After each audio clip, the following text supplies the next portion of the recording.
RPG デベロッパーバキンで作る探索アドベンチャー、その進捗報告をしていきます。これまではずっとゲームのシステムを作ってきたんですが、今回からいよいよマップの制作に移っていこうと思います。とは言ったものの、私 3D ゲームを作るのが初めてなので、正しい作り方っていうものが全く分かっておりません。なので完全な手探り状態になってるんですけど、そこは反面教師としてね、見ていただければなと思います。それでは早速行ってみましょう。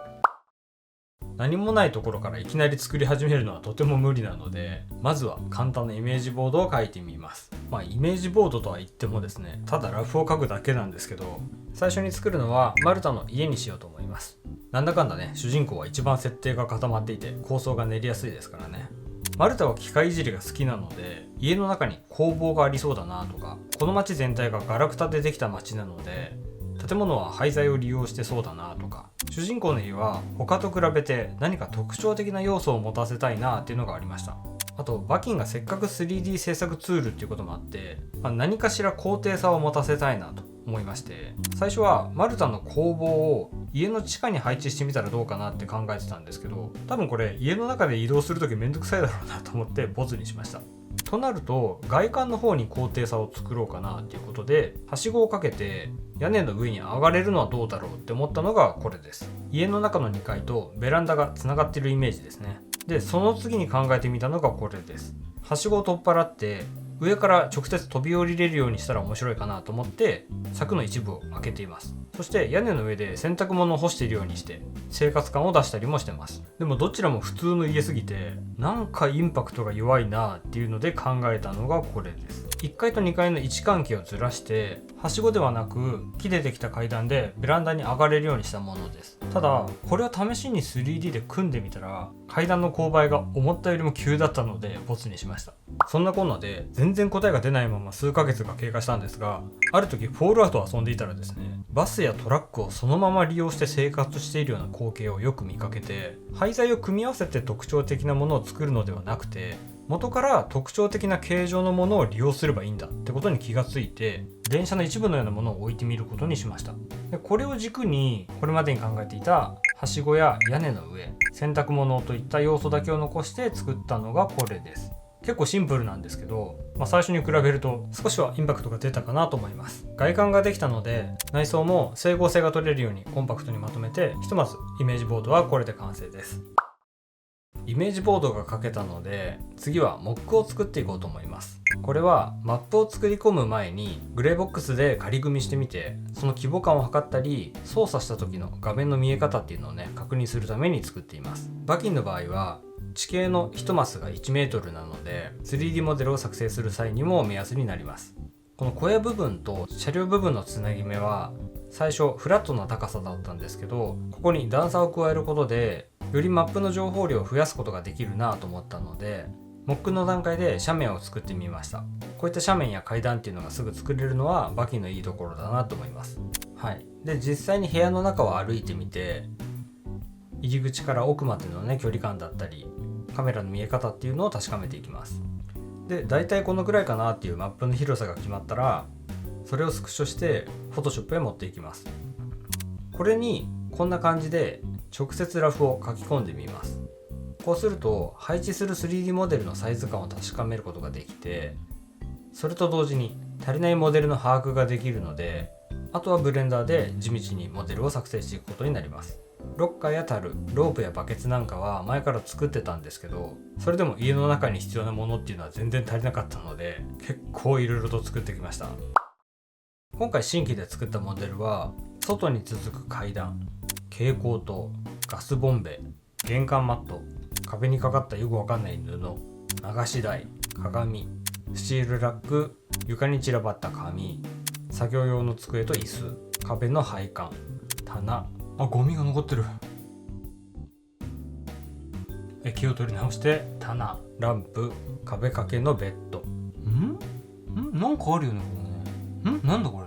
影なんか映ったっけ。ここにもある。おっとこれはなんだ。なんだろう、あれかな、マテリアルのここで見るといないな。なんだこれ。このカリングが悪さしてるかと思ったけど、例えばこれをこうしてこっちに帰ってみると消えるな。でもこれじゃまずいから、ここはやっぱダブルなんだけど、ダブルにするとこの謎のこれが出てくる。これなんだよくわかんないけど、もしわかる方いたらコメントで教えてください。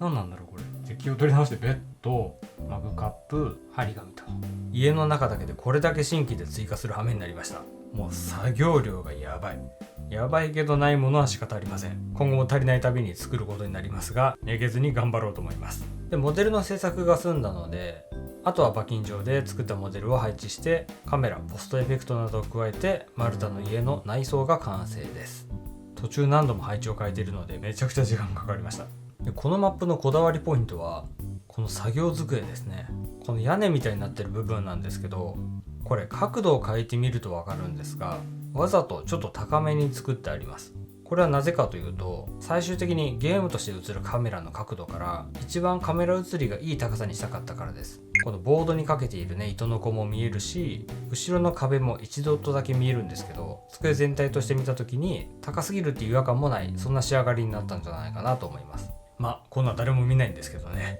ちなみにこの飾ってる花は昔作った瓶にそこら辺の地面に生えてる草を縮小して縦に並べただけです。とりあえず仮置きでみたいな気持ちで置いていたら、別にこのままでもいいかみたいになったので、このまま行くことにしました。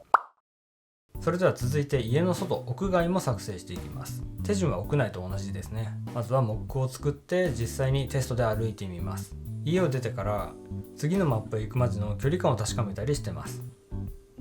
あとはこの段階でカメラのパラメータやカメラが追従する範囲っていうのもざっくり決めておきます。黒い色の地形で建物のサイズ感を測って、これで良さそうかどうかの確認をしてます。多分これ小屋の方の幅はもう1メートル長い方が良さそうですね。グレーボックスで見ると少し長く見えるんですが、小屋に並べる要素的に多分7メートルでいいはず。測った建物のサイズに従ってブレンダーでモデルを起こします。これまで作ったもので使い回せるテクスチャーはガンガン使い回していきます。で、先ほど内装を作った時にね、段差を加えていたので、電車側の下に以前作っていた H コーを敷いてみました。H コーはね、物干しにも使えるし、そこら辺に刺してもそれっぽくなってくれるので好きです。あとはレンダリング設定をして草なんかも生やして外観も完成です。今回マップを作ってみて改めて思ったんですけど、馬琴ってそういえばすごいエンジンだったなっていうことをね、思い出しました。例えば Unity でいうところのポストプロセスなんかのフィルターをわざわざ導入せずとも、馬琴に元から入っている標準機能だけでこんなね、それっぽい画面が作れてしまうっていう、いや相当やばいなって思います。で、あとですね、今回マップを作るにあたって初めて知ったんですけど、この被写界深度をね、うまく設定したいなっていう時に、このマップ設定のレンダリングの中にあるパラメータとカメラツールのこのカメラのパラメータ、これらがね、両方組み合わさって実際のゲーム画面になるんですけど、これらがそれぞれ独立しているのでなんか調整しづらいなと思ってたら、ここにね、レンダリング設定の編集ってボタンがあって、これを押すことで先ほどマップ設定の中にあったレンダリング情報っていうのがここに直接出てきて、もうここをいじるとここのプレビュー画面も変わるというね、これすごい便利な機能があったんで、これはねちょっと皆さんにも共有しておきます。はい、というわけで今回は久々に進捗報告のみの動画になりましたが、この辺りで終わろうと思います。それではまた次の動画でお会いしましょう。バイバイ。